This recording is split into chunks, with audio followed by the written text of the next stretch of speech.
Hindi nila siguro inaasahan darating yung mga sundalo. Pero biglang pumasok yung 18.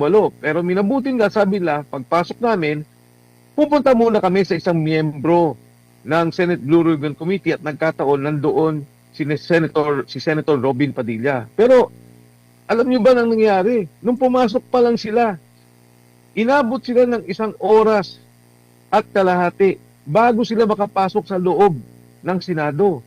May imbitasyon sila pero biglang hinihingan sila ng QR code. Gusto mag-register sila. Na nakakagulat kasi imbitasyon nga yun eh. Hindi mo na kailangan ng QR code para doon. Yun la, 1 kalahating oras magmula doon sa gate sa labas hanggang doon sa lobby, makikita mo pinaghintay sila. Doon lang sila nakakyat at nung pwede na silang bumaba, ayun, hininto na yung blue. Paano ba to Senate President? Naguguluhan kami, gusto kong malaman kung anong direksyon mo since you are the Senate President.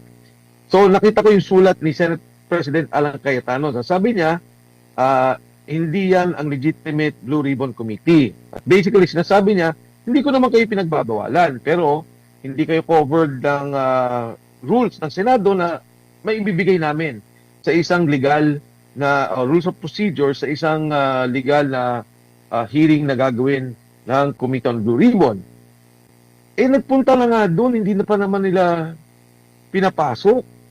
Bigla na lang silang nagsabi na hindi na daw tuloy. Parang ang binanggit pa nga dahil nagkagulo daw sa Mindanao. Yung Mindanao, ang aga-agang nangyari yon, nandun na yung mga sundalo. Alam nila na nandun yung mga sundalo dahil informed naman yung committee, informed yung kanyang staff ng Blue Ribbon Committee. Pero yun nga, kung magpapatawag sila, walang problema pero hindi sila pwedeng mag-contempt dahil hindi sinuway ng 18 Marines ang kanilang panawagan. Hindi sinuway ng Brave 18 ni Atty. Baligod ang kanilang panawagan. Nandun sila.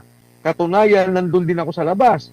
Na kung sakaling mababanggit ang pangalan ko at kailangan papasok din ako. Yung problema, wala naman talagang imbitasyon. So yung sinasabi lang contempt has no basis. The Brave 18 were there. Nandun ang si Atty. Baligod. At anytime, magpatawag sila, a-attend ang kasundaluhan.